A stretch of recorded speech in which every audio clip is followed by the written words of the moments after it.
বন্ধুরা নমস্কার, সুপ্রভাত। এর আগের দিন দেখিয়েছিলাম লেপচাখা, যে ভারত এবং ভুটানের মাঝখানে একটি ছোট্ট গ্রাম, যেটা যেতে হয় আমাদের এখান থেকে আলিপুর থেকে শুরু হয়, তারপরে জয়ন্তীর রাস্তা একদিকে গেল, তারপরে আসে সান্তালবাড়ি, এবং সান্তালবাড়ির থেকে ট্রেক করে যেতে হয় বক্সা ফোর্ট, এবং বক্সা ফোর্টের উপরে হচ্ছে লেপচাখা।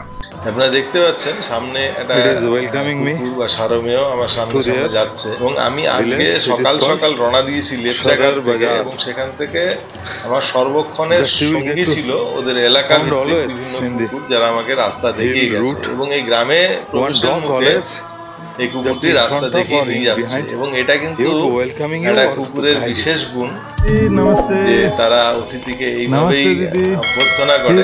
दीदी नमस्ते नमस्ते नमस्ते। ये जो गांव है इसका नाम क्या हो गया? सदर बाजार। ये कैसे हो गया सर? बाजार कैसे हो गया? ये तो एक गांव है। अच्छा, मारवाड़ी लोग थे ना, हाँ हाँ, यहाँ पर बैठते थे। यहाँ पर उनका बड़ा बड़ा घर था, दुकान था, दुकान खुला था तब। अच्छा अच्छा, जब भूटान खुला था यही रास्ते से जाते थे भूटान। अच्छा, भूटान का राजा का बाप जो दादाजी थे अभी का राजा का, हाँ, उनका बाजार यहाँ से होता। ये मार्केट था यहाँ सदर बाजार, अच्छा। अभी नाम है ये। और फिर जब ये रास्ता बंद हो गया, रास्ता भूटान, बंद तो बाद में हुआ है, अच्छा। लेकिन वो मारवाड़ी लोग सब अपने देश चले गए राजस्थान, अच्छा तो अच्छा उसके बाद फिर धीरे धीरे बंद होते चला। अच्छा अच्छा, पहले तो वो था फैसिलिटी, हाँ, सोना से लेकर हर चीज सब का कपड़ा मिलता था, सब मिलता था। सब मिलता था। ओ, कहीं जाने का ये बाजार नहीं था ना पहले, वो ये संतालवाड़ी बाजार नहीं था। आलेपुर ये दमनपुर कहाँ था नहीं था। अच्छा, सभी लोग यहाँ से लेते थे। आपका जन्म यहीं पर हुआ है? मेरा जन्म भी यही है, शादी भी? है, अच्छा अच्छा। ससुराल में। आपका कितना लड़का लड़की है? एक ही लड़का है, एक ही लड़का है। वाह, 22 इयर्स का है। ठीक है। वो दिल्ली में पढ़ता है, वही काम करता है। अच्छा, ठीक है। फिर आपका भी गांव यही है। आपका जो है काम, मतलब कि काम का जरिया क्या है? मतलब कोई खेती, कोई बिजनेस, कोई जॉब, क्या करते हैं आप लोग? PWD का जॉब करता है, पत्नियों को पेंशन मिलता है, हाँ, तो जॉब में वही 100 दिन का काम है, या जो डेवलपमेंट होता है वही रास्ता वास्ता का काम वही चलता है। वो 100 दिन का काम बस यही है। वो अच्छा। साल में एक बार चलता है, और जो मोटा मोटी वही टूरिस्ट है, मेन तो टूरिस्ट ही है अभी, टूरिस्ट का ऊपर ही टोटल डिपेंडेबल। Driver guide. ऐसे आपका ये आप कोई पालते हैं मवेशी, तो कोई चीज? गाय पालते हैं, ज्यादा नहीं है, तो बकरी है, सुअर भी पालते हैं। अच्छा, कोई खेती नहीं होता है आपके इधर? खेती है लेकिन कोई करता नहीं है। खेती कोई करता नहीं है, जैसे कि मेज हो गया, फिर हो गया मिलेट हो गया, राई, ऐसा कुछ नहीं होता है। छोटा छोटा है, मतलब अपने घर के लिए होता है। ऐसे घर का खाना दुकान से ही मंगाते हैं। हाँ, आपका हस्बैंड क्या काम करते हैं? यही ये काम होता है, लेबर का काम करते हैं। आपका नाम? संगीता थापा। आपका नाम? जस्मीन माया थापा, अनिता थापा। आप सब पूजा कौन सा भगवान का करते हैं? बुद्ध भगवान का? हम लोग हिंदू धर्म करते हैं। हिंदू धर्म करते हैं। अच्छा, ऐसे आप गोरखा हैं? जी। अच्छा अच्छा, ठीक है। आपसे मिलकर बहुत बढ़िया लगा, अच्छा लगा। तो ये तो मुझे ये मालूम ही नहीं था, दीदी ने जो बताया कि यही सदर बाजार है, मतलब संतालवाड़ी का कोई ये नहीं था, यही असली था। हम ये बांग्ला में बोलते हैं घाट अघाट हो जाए, अघाट घाट हो जाए, यानी नदी जो है ना, नदी का बहाव किस तरफ जाता है किसी का मालूम नहीं होता है। नदी जहाँ पर जाता है वही घाट लगता है, ऐसा है ना, ऐसा ही हो गया। ठीक है, और थोड़ा आगे जाते हैं। তো এটা ফেরার পথে নামছি। এই যে রাস্তাটা, এই রাস্তাটা গেছে হচ্ছে সদর বাজার হয়ে। সদর বাজারটা কি অ্যাকচুয়ালি এখানকার যারা এই বক্সা ফোর্ট বা লেপচাখা ট্রেক করে যায়, তারা সাধারণত এই রাস্তাটা অ্যাভয়েড করে, যায় না। এটা একটা আলাদা রাস্তা, সোজাসুজি সান্তালবাড়ির থেকে বক্সা ফোর্ট হয়ে লেপচাখা চলে যায়। কিন্তু এটাও কিন্তু একটা খুব সুন্দর জায়গা, এবং আপনাদের জ্ঞাতব্যে জানাই যে এটাই এক সময় মূল রাস্তা ছিল যখন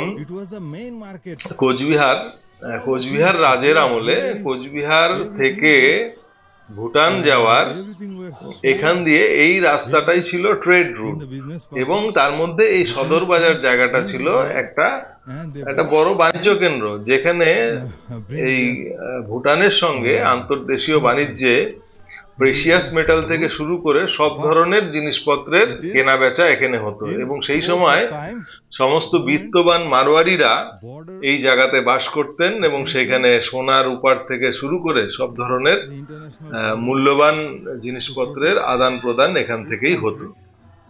তারপরে ধীরে ধীরে একটা সময় এরকম হলো যে ভুটানে এই যে ফুনশিলিং যেটা আছে, বর্তমানে বাণিজ্যিক রাজধানী বলা হয় ভুটানের ফুনশিলিং, তো ওখানে ব্যবসা বাণিজ্যের প্রসারটা ব্যাপক হয়ে গেল, এবং ভুটানের এই সাইডটাতে দেওয়াল উঠে গেল একটা বর্ডারের দিকে, এবং এই রাস্তাটা দুর্গমও বটে, এবং ওই ফুনশিলিং এর যে রাস্তা সেটা হচ্ছে মোটরেবল রোড, এবং সেখান দিয়েই এই ভুটানের নতুন বাণিজ্য রাজধানী স্থাপন করা হলো, যার জন্য এই রাস্তাগুলো অ্যাবান্ডেন্ট হয়ে গেছে। এবং এইখানে যারা ব্যবসায়ীরা ছিলেন এক সময়, এবং যারা এক সময় ছিলেন তারা এখান থেকে চলে গেছেন, যার জন্য গ্রামটা এখন মনে হবে যে একটা অ্যাবান্ডেন্ট ভিলেজের মতন। তো এইখানকার লোকজনের সাথে কথা বললাম, এবং কথা বললে যেটা জানতে পারলাম, এইখানে এদের পেশার খুব একটা সুযোগ নেই, কারণ এই পাথুরে জমিতে সেরকম চাষ হয় না, গোপালন হয় না, এখানে শুধুমাত্র আয়ের সূত্র হচ্ছে এখান থেকে বাইরে গিয়ে শ্রমদান করা, সেখান থেকে অর্থ উপার্জন করা, আর এখানে এই ছাগল শূকর এগুলো পালন করা, এর থেকে যা অর্থ আমদানি হয়। এছাড়া যে সরকারি প্রকল্প আছে 100 দিনের প্রকল্প এবং বিভিন্ন সামাজিক প্রকল্প, সেখান থেকে যে টাকাগুলো পান সেটাই তাদের আয়ের মূল সূত্র।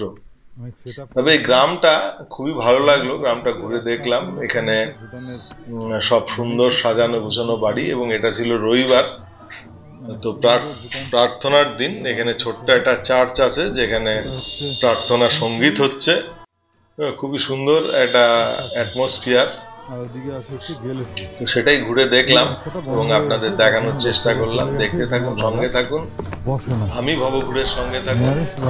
জানেন আমি ব্লগ করে থাকি। খানতাল বাড়ি, আমি এখানে একটা বাড়িতে এলাম, জানি না মনে হচ্ছে লোকজন নেই এখানে, বাড়িটা খুব সুন্দর লাগলো।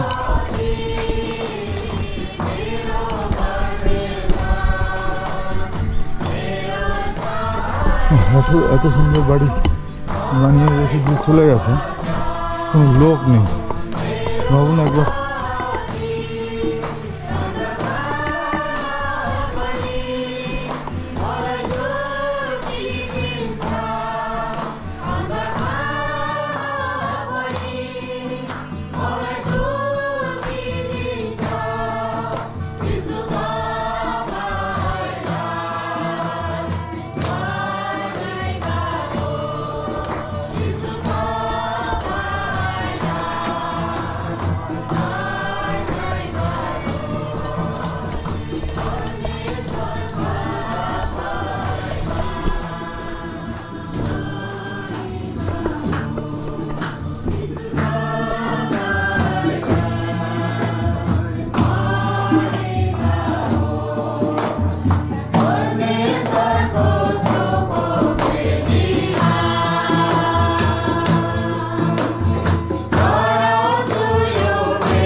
है।